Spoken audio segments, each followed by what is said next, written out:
예, 보신 것처럼 환자를 마취해서 성폭행한 의사의 면허가 취소되지 않고 심지어 시신을 유기한 의사 면허도 재발급될 수 있다는 상황이 쉽게 납득이 되진 않죠. 박소연 기자와 함께 한 걸음 더 들어가겠습니다. 언제부터 이렇게 의사들의 강력범죄에도 불구하고 계속 면허가 취소되지 않게 되느냐. 옛날에 안 그랬다면서요?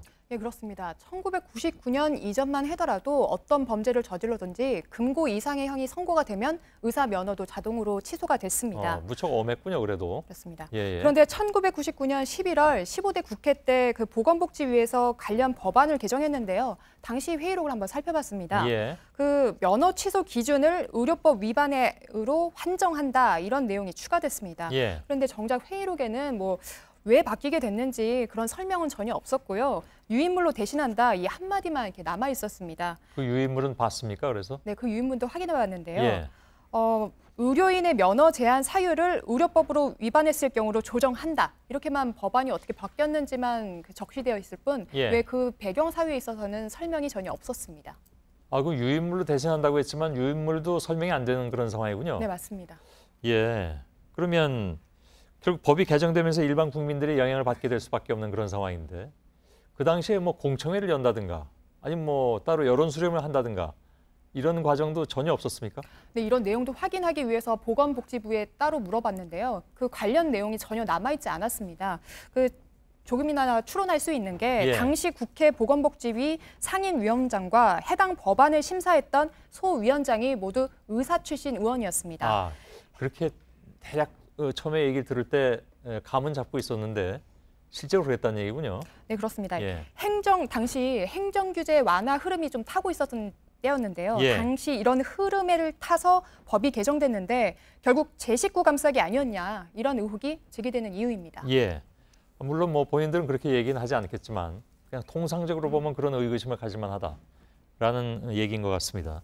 왜 고 신해철 씨 의료 사고 때도 그때도 이제 그 재판이 진행되는 그런 과정에서도 그 해당 의사가 진료를 계속 했었잖아요. 네, 맞습니다. 그래서 비판이 있었던 것으로 기억을 하는데 이게 왜 아직도 이렇게 제자리일까요? 그렇다면? 의사 면허 취소 기준을 다시 개정해야 된다는 논의는 문제 제기는 2007년 17대 국회부터 본격적으로 다뤄졌습니다. 지금까지 11개 법안이 국회에서 발의됐지만 모두 통과되지 않았습니다. 한 의원실 관계자에 따르면 그 지역 사무실에 후원금을 끊겠다라는 이런 항의 전화가 들어오는 등 어려움이 많다라는 그 토로도 전해오기도 했습니다.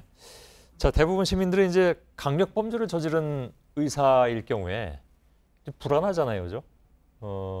혹시 또 그런 일이 없으리란 법은 없는 거니까 그렇지 않습니까? 네.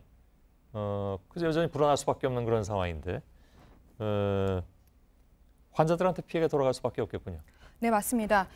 저희가 얼마 전에 100건이 넘는 불법 촬영을 해 구속된 전력이 있는 그 의사 이모 씨에 대해 재수사가 이루어지고 있다는 소식을 전해드린 바 있습니다.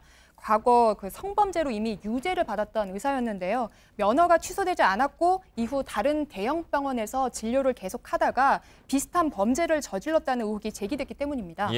그 환자 단체에서도 서둘러 법 개정이 필요하다는 목소리가 높아지고 있습니다. 관련 내용 한번 들어보시죠.